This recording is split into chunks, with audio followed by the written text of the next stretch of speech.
তো hello guys, welcome to my channel Russell explainer. আজকে স্ম্যাকডাউনের শুরুতে আমরা গ্রেসন ওয়ালার এফেক্ট দেখতে পাই। এখানে গ্রেসন ওয়ালার আর অস্টিন থিওরি দুজনেই ছিল।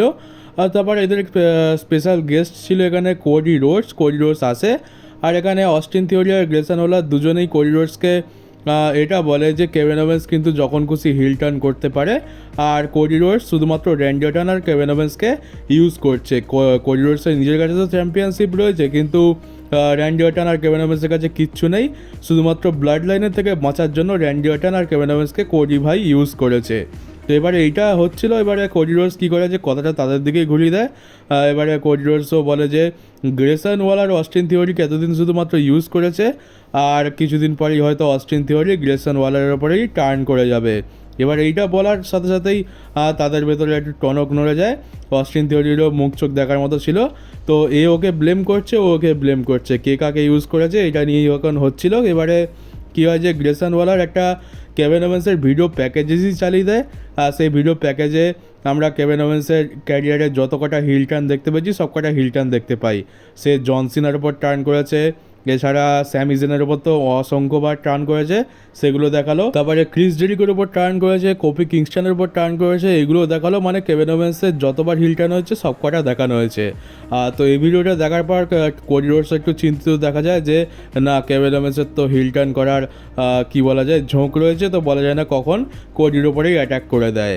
তো তারপরে আমরা দেখলাম যে কেভিন ওভেন্সও চলে আসে। আর তারপরে আমরা স্ম্যাকডাউনের মেন ইভেন্টে গ্রেসন ওয়ালার আর অস্টিন থিওরির সাথে কেভিন ওভেন্স আর কোডি রোডসের ট্যাগ টিম ম্যাচও বুক হতে দেখতে পেলাম। তারপর আমরা ইউএস চ্যাম্পিয়নশিপের জন্য এলএ নাইট ভার্সেস সান্টোস এসকোবারের মধ্যে ম্যাচ দেখতে পাই। এখানে এঞ্জেল গার্জা আর হাম্বাটো কারিও ম্যাচ শুরু হওয়ার আগেই এলএ নাইটের ওপর অ্যাটাক করে দেয়, যার ফলে শুরুর দিকে সান্টোস এসকোবার একটু ডমিনেট করে, কিন্তু আমরা জানি যে সান্টোস এসকোবারের কম্বো নয় এলএ নাইটকে হারানো। আর শেষ পর্যন্ত এলএ নাইট বিএফটি লাগিয়ে দেয়, আর এখানে সান্টোস এসকোবারকে হারিয়ে তার টাইটেল সাকসেসফুলি রিটার্ন করে নেয়। আর আমরা খালি কমপ্লেন করছিলাম যে ব্যাসিন বার্লিনেতে এত কম ম্যাচ কেন, আমাদের ভালো লাগছে না, এত কম ম্যাচ ট্রিপল এইচ বুক করেছে। তো ট্রিপল এইচ আমাদের কথা শুনে নিয়েছে। ট্রিপল এইচ কী করেছে যে আজকের এলএ নাইট ডাব্লিউডাব্লিউ শোতে ব্যাক স্টেজেতে পরে এটা অ্যানাউন্স করে যে সে ব্যাসিন বার্লিনেতে তার ইউএস চ্যাম্পিয়নশিপের জন্য একটা ওপেন চ্যালেঞ্জ দেবে। তো এইটা একটা ভালো জিনিস, যাকে ওপেন চ্যালেঞ্জ দিচ্ছে। আর এখানে একটা কি বলা যায় সারপ্রাইজ আমরা হয়তো দেখতে পেতে পারি, কারণ ওপেন চ্যালেঞ্জ যেহেতু হবে তো অপোনেন্ট কী হবে সেটা আমরা জানি না। তো এইটা একটা ভালো জিনিস বুক করেছে। তো এখন টোটাল 4টে থেকে 5খানা ম্যাচ হয়েছে। আরেকটা ম্যাচ বুক হয়েছে, কিন্তু সেইটা বুক না হলেই ভালো হতো, 5খানা ম্যাচ দিয়ে আমরা কাজ চালিয়ে নিতাম। কারণ আরেকটা যে ম্যাচটা বুক হয়েছে সেটা রয়েছে যে ওমেন্স ট্যাগ টিম চ্যাম্পিয়নশিপের জন্য। এখানে বিয়াঙ্কা ব্লেয়ার আর জেড কার্গিল আবার ওমেন্স ট্যাগ টিম চ্যাম্পিয়নশিপের জন্য লড়বে। আর এইটা যে কেন করলো কে জানে। আমরা 5টা থেকে 6টা ম্যাচ হলো, কিন্তু বলতে হবে খুশির জায়গায় দুঃখটাই বেশি পেয়েছি। এই ম্যাচটা কেই বা দেখতে চায়, মানে এর থেকে তো 5খানা ম্যাচ কি 4খানা ম্যাচই ঠিক ছিল। এই একটা ম্যাচ বুক করে দিয়েছে যেটা দেখার জন্য কেউই ইন্টারেস্টেড নয়। তো এইরকম একটা ম্যাচ, মানে আমরা চাইছিলাম যে আরও বেশি ম্যাচ হোক, তো এমন একটা ম্যাচ দিল যে ম্যাচটা দেখতে গিয়ে আমাদের শরীরে জ্বর চলে আসবে। তারপর আমরা পুরো ব্লাড লাইনকে দেখতে পাই। এখানে সোলো সিকোবা আসে। সোলো সিকোবা এখানে এসে একটা প্রোমো কাট করে। সে প্রোমোতে বলে যে সে রোমান জেন্সের ব্যবস্থা করে দিয়েছে। রোমান জেন্স এখন কিছুদিনের জন্য গেছে, মানে আগের সপ্তাহে যে অ্যাটাকটা হয়েছে তার ব্যাপারে বলছিল। আর সে বলে যে সেই এখন নাম্বার 1 ট্রাইবাল চিফ। আর সে কেভিন ওভেন্স আর কোডি রোডসের মধ্যে যে ম্যাচটা হবে সেখান থেকে যে চ্যাম্পিয়ন হয়ে বেরোবে তার পেছনেই যাবে। সে আবার আনডিসপিউটেড চ্যাম্পিয়নশিপকে ব্লাড লাইনে ফিরিয়ে আনবে। আর তারপরে আমরা দেখলাম যে এখানে ট্যাগ টিম চ্যাম্পিয়নশিপের জন্য ম্যাচ ছিল। তো এবার কী হয় যে আমরা ভাবছিলাম যে জেকব ফাটু আর টামা টোঙ্গা হয়তো ম্যাচ লড়বে, কিন্তু এখানে সোলো সিকোবা জেকব ফাটুকে তার চ্যাম্পিয়নশিপ টাঙ্গা লোয়াকে দিয়ে দিতে বলে। টাঙ্গা লোয়া যে ঠিক করে চ্যাম্পিয়নশিপ ধরতেও পারে না আর প্রত্যেকটা ম্যাচে বচ করে, তাকে চ্যাম্পিয়নশিপ দিয়ে দিতে বলে। তো এটা শোনার পর জেকব ফাটু একটু তো অবাক হয়, কিন্তু তারপর যেহেতু ট্রাইবাল চিফ বলেছে তাই তাকে কথাটা মানতে হয়, আর সে টাঙ্গা লোয়াকে চ্যাম্পিয়নশিপ দিয়ে দেয়। আর তার মানে হলো যে আজকের জেকব ফাটু আর টামাটোঙ্গা নয়, বরং টাঙ্গালোয়া আর টামাটোঙ্গা ম্যাচটা রাসেল করবে।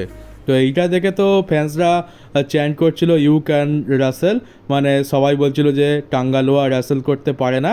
তো যেটা আমরা জানি যে টাঙ্গালুয়া কোনো কাজের নয়, সেটা ফ্যান্সরাও আজকাল বলতে শুরু করে দিয়েছে। আর জেকব পাটুর রিয়াকশান থেকে বুঝলাম এই জেকব পাটু আজ নয় তো কাল ষোলো সিকোয়ার ওপরে অ্যাটাক করবেই করবে। আমরা ভবিষ্যতে জেকব পাটুকে ষোলো সিকোয়ার ওপর টার্ন করতে দেখতে পাবো, আর এটা দেখার জন্য আমি তো খুবই এক্সাইটেড হয়ে আছি, কিন্তু সেটা এখন অনেক লম্বা টাইমের ব্যাপার। আর আমি তো যখন জেকব পাটুর ডেবিউ হয় তখনই বলে দিয়েছিলাম যে এই জেকব পাটুর হালচাল ঠিকঠাক লাগছে না, এ কোন দিন ষোলো সিকোয়াকে ধরে বাজিয়ে দেবে। তো যাকে এবারে ম্যাচটা শুরু হয় স্ট্রিট প্রফিটসের সাথে। ম্যাচ শুরু হয় ব্লাড লাইনের। এখানে রিং সাইডে ডিস্ট্র্যাক্ট করার জন্য ষোলো সিকোবা আর জেকব পাটু ছিল। এখানে একটা সময় আমরা দেখতে পাই যে ষোলো সিকোবা রেফারিকে ডিস্ট্র্যাক্ট করতে চলে যায়, আর সেই সুযোগে জেকব পাটু এখানে দুজনকেই সুপার কিক লাগিয়ে দেয়, আর তারপর রিংয়ের মধ্যে গিয়ে টামা টোঙ্গা ফিনিশার লাগিয়ে এই ম্যাচটা জিতে নেয়। তো টাঙ্গালুয়া এই ম্যাচে খুব একটা কিছু করেনি, আর বলতে হবে যে কোনো বচও করেনি, মানে কাজও করবো না আর কাজে গড়বড়ও হবে না, এরকম একটা ব্যাপার। তো এখানে blood line title successfully written করে নিয়েছে, আর ম্যাচ শেষ হওয়ার পর এটা অ্যাটাক কন্টিনিউ করতে থাকে। আর স্ট্রিট প্রফিটসকে বাঁচানোর জন্য ডিআইওয়াই আছে, কিন্তু তাতেও কোনো লাভ হয় না, জেকব পাটু একাই ডিআইওয়াইকে সামলে নেয়। আর শেষ পর্যন্ত এখানে ব্লাড লাইনই স্ট্যান্ডল করে, আর রিংয়ের মাঝখানে দুখানা টিম মার্কে পড়ে থাকে। আর তারপর আমরা স্ম্যাকডাউনের মেন ইভেন্টে ট্যাগ টিম ম্যাচটা দেখতে পাই। কেভিন ওভেন্স আর কোডি রোডস একটা টিমে ছিল, আর একদিকে ছিল গ্রেসন ওয়ালার আর অস্টিন থিওরি। তো ম্যাচে কোনো রকম সমস্যা হয় না, এখানে গ্রেসন ওয়ালার আর অস্টিন থিওরিকে কেভিন ওভেন্স আর কোডি রোডস খুবই সহজে হারিয়ে দেয়। কিন্তু ম্যাচ শেষ হয়ে যাওয়ার পর আমরা কেভিন ওভেন্সের একটা হিল টার্ন টিজ দেখতে পাই, মানে হিল টার্ন তো হয়নি কিন্তু একটা টিজ দেখতে পাই। এখানে কোডি রোডসের উপর গ্রেসন ওয়ালার আর অস্টিন থিওরি অ্যাটাক করে, তো কেভিন ওভেন্স তাদেরকে মেরে মুড়ে তো রিংয়ের বাইরে করে দেয়। আর কেভিন ওভেন্সের হাতে ছিল কোডি রোডসের আনডিসপিউটেড চ্যাম্পিয়নশিপ। এবার কোডি রোডস দেখছিল গ্রেসন ওয়ালার আর অস্টিন থিওরির দিকে, সেই সুযোগে এমনটা মনে হচ্ছিল যে কেভিন ওভেন্স হয়তো সেই চ্যাম্পিয়নশিপ বেল্ট দিয়ে কোডি রোডসের মাথায় মেরে দেবে, আর সেই জন্যই দৌড়ে দৌড়ে আসছিল। কিন্তু হঠাৎ কোডি রোডস কেভিন ওভেন্সের দিকে তাকায়, আর যার ফলে কেভিন ওভেন্স থেমে গিয়ে সেই টাইটেলটা তার মাথায় না মেরে তার হাতে ধরিয়ে দেয়। তো এইরকম একটা টিজ দেখতে পেলাম। কেভিন ওভেন্স হয়তো কোডি রোডস যদি না দেখতো তাহলে হয়তো মেরে দিত, এরকম একটা ব্যাপার ছিল। তো আমাদেরকে একটা অনেক বড় টিজ দিয়ে দেওয়া হয়েছে যে হয়তো কেভিন ওভেন্সের হিল টার্ন হতে পারে ব্যাসিন বার্লিনে, কিন্তু আমার তো মনে হয় না যে হিল টার্নটা হবে, কারণ আমরা জানি যে ট্রিপল এইচ দেখিয়ে তো দেয় এটা হবে ওটা হবে, কিন্তু সেটা হতে অনেক সময় নিয়ে নেয়। আমরা ফিন ব্যালরের হিল টার্ন হতে পারে এটা অনেক দিন ধরে শুনছিলাম, কিন্তু সেই হিল টার্নটা হতে 1 বছরেরও বেশি সময় যায়। আর ফিন ব্যালর তো আগে থেকে হিলই ছিল, কিন্তু ব্যাপারটা হচ্ছে যে সে ডেমন প্রিস্টের উপর টার্ন করতে পারে, এটা কিন্তু আমরা অনেক দিন ধরেই বলছিলাম, কিন্তু সেটা হতে অনেক সময় নিয়ে নেয়। আর আমার মনে হয় কেভিন ওভেন্সের এখানে কোনো রকম হিল টার্ন হবে না, জাস্ট এই এদের রাইভালরিটা তো আমাদের খুব একটা ইন্টারেস্টেড লাগছে না, তাই কেভিন ওভেন্সের হিল টার্ন হতে পারে, সেই জন্য আমরা একটু ইনভেস্টেড হব, সেই জন্যই এই স্টোরি লাইন অ্যাঙ্গেলটা দেখানো হয়েছে। আমার মনে হয় না যে কেভিন ওভেন্সের হিল টার্ন আমরা শেষ অবধি দেখতে পাবো, এটা জাস্ট আমাদেরকে একটু হাইপ করার জন্য কেভিন ওভেন্সকে দেখানো হয়েছে এই রকম।